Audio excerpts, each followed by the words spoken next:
Aphasia, one of the less exposed complications from having a stroke and being a stroke survivor. Not being able to communicate is devastating for the stroke survivor and his or her family. Watch this video and I will give you 11 straightforward lessons and tips on how to deal with aphasia and also provide the stepping stones to recovery from this often hidden after effect of surviving a stroke.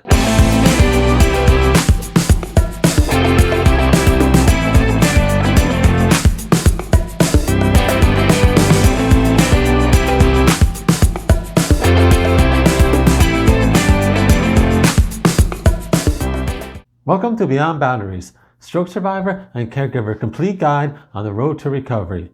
This is part one of a three-part series on aphasia. My name is Jeffrey Conover and I will be guiding you through this video today. In this video, we're going to give you a total of 11 lessons and tips on how to help your loved one overcome this obstacle of aphasia and how to help them get back to the life where they are speaking and communicating like they used to before the stroke. Aphasia is an often less exposed but still devastating side effect from the stroke. It is so tough and frustrating for your loved one who have aphasia, and it's even more difficult for them trying to get over this aphasia and get back to a regular self before the stroke. These 11 lessons and tips on overcoming aphasia will be broken down between the three videos. The first video will have 3 lessons and tips, the second video will have 5 lessons and tips, and the third and last video will have 3 lessons and tips, including a recap of all 11 lessons and tips on overcoming aphasia. Stay tuned to the end of this video because you're not going to want to miss this, a new segment about interesting and never before heard details of my life and my wife's life. Don't miss out. If you're a member of our channel, welcome back. If you're new to this channel, please hit the subscribe button in the description so you will be notified of future videos that come out. Also, if you want to leave questions or comments, you can leave them in the description down below, or you can go to my social media, which all the links are also down below in the description, and you can leave your comments or questions there. Get to them as soon as possible. In this video, we're going to talk about aphasia. After you have a stroke and recover from a stroke, it's one of the complications that happen to your brain and the ability to communicate properly like you did before. Aphasia, it's very frustrating, and I think it's one of the most debilitating after effects of a stroke. I know there are things that are above it, but I think the speech is really contingent on how everything else that happens to you, and also your whole attitude of going about recovering from the stroke could be hinged on aphasia. Not able to speak or communicate to other people, and it becomes very frustrating. And you get to the point where you're frustrated and you can't deal with it, you just give up. Aphasia is mostly the communication of words, and you're not being able to get those words out. You know what you want to say, but the words just do not come out. They come out all scrambled and mixed up and don't make sense most of the time. You also keep saying the same word over and over again, can't get off that.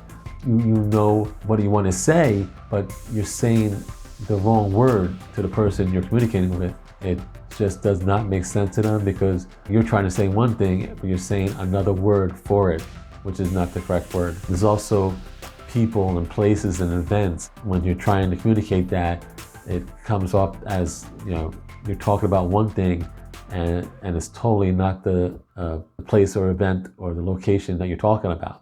And it becomes all confusing for you and the person you're communicating with. So that is mostly all the things that encompass aphasia. First lesson and tip: patience, patience, patience.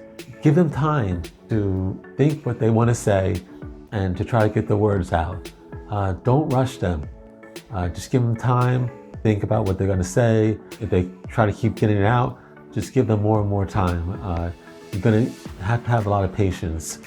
This is going to be difficult for both of you, but you have to just sit there, be patient, and let them try to get the words out. Second tip and lesson: when you're talking to them and communicating with them, look directly at them and speak slowly. They're going to need that. The stroke affects the brain cognitive abilities, and the way the brain picks up things that other people are saying might be a little bit slow. So you're going to need to talk directly at them and very slowly, so they see and hear your words, and it will help them a lot to understand what you are saying. Third lesson is that don't let them give up. After a while, them trying to get the word out and they can't, they're just gonna say, forget it. Then, just try to move on. But you don't want to do that. You want them to keep at it, and you want to find out what they were saying. So you got to say, no, I'm going to try to find out what you're saying. Try to give them little hints, like something like places, people, who you're talking about. You're talking about you or someone else. Are you talking about here or somewhere else? Are you talking about work or home or the kids? Just try to give them some kind of reference point so that they can go, pinpoint something, and they go, to click something in their brain. Okay, I remember what I was trying to say. Don't let them give up. It's a process, and you want them to have that ability to keep going and keep trying to get what they're trying to say and get those words out, because you don't want them just to give up and then forget about it, because they'll never get better from that. If you like the content you're watching, please hit the like button down below. Also, if you haven't subscribed to my channel yet, please hit the subscribe button down below in the description so you'll be notified of future videos when they come out. We are on to our segment about interesting facts about my wife and myself. This video we're going to talk about my wife, Conseta. The first thing we're going to talk about is very quickly, it's going to be real quick points. It's mostly everything's going to be in Jamaica. My wife lived in a section of Jamaica called D-Side. It was quite a distance outside the city in a rural section of Jamaica in a small village. She told me a few stories that I would like to share. First of all, she was really like an active little girl in Jamaica. So she rarely, when she was outside, she was mostly barefoot. She rarely used like shoes or anything on her feet. She was always barefoot running around. She fell down a lot too. So that's why her heels, her bottom of her feet are so hard. Up until this day, right now, they are like rock solid, because just barefoot on the ground all those years in Jamaica, it really like made it really tough.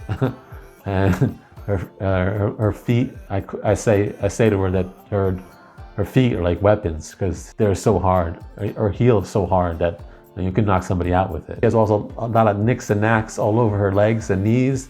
That's just from falling down all the time and just playing around over there. Second point, she told me that because the bus was mostly always full in the morning and during the afternoon, she would have to walk along with her brothers and sisters all the way to school. And this is not just a few blocks. This is miles and miles and miles. I mean, just going to school, you had to walk like, 3, 4, 5 miles. And if you're coming back and the bus is still full, you had to walk all the way back. It was just not school. It was a long walk to school and a long walk back. And sometimes she got picked up, father, or the bus was not packed, but most of the time she was walking a long distance. Just a little side point, she was very good in school, always got very good grades, the top of her class. She wanted me to tell you that. A third point, she was very good in dominoes. She was a shark. I mean, she was so good. Her and her father, she calls her father Yaya, they used to play together as a team. When they're playing dominoes, they would play like not just kids. She would not just play kids, she would play older men playing this game. She would just kill them. I mean, she was so good, and people were like, oh, why you have a little kid playing? That's too easy. And then before you know it, she won. And it was crazy. And they bet too, money. So they made some money on it too, playing the game. So, I mean, she was unbelievably good. She knew her dominoes back and front, backwards, sideways, anywhere. And she was just amazing. And Yaya always played dominoes with her because he knew that she was good, and they would win money. So that was definitely a thing that she was like really good at and real proud about, being good at dominoes and beating everybody.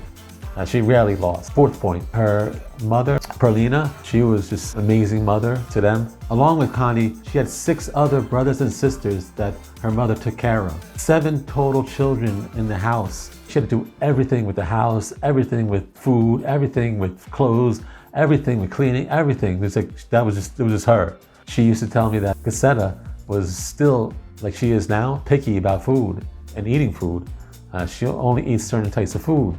Most of the food she wants is plain. She don't want nothing on it, nothing with spices or anything like that. Yaya, her father, always made them eat whatever is in front of them. So she would like not eat, and then when Yaya left, like went to go out somewhere, her mother would like secretly give her food, like plain rice or food that she liked, and give it to her when Yaya left.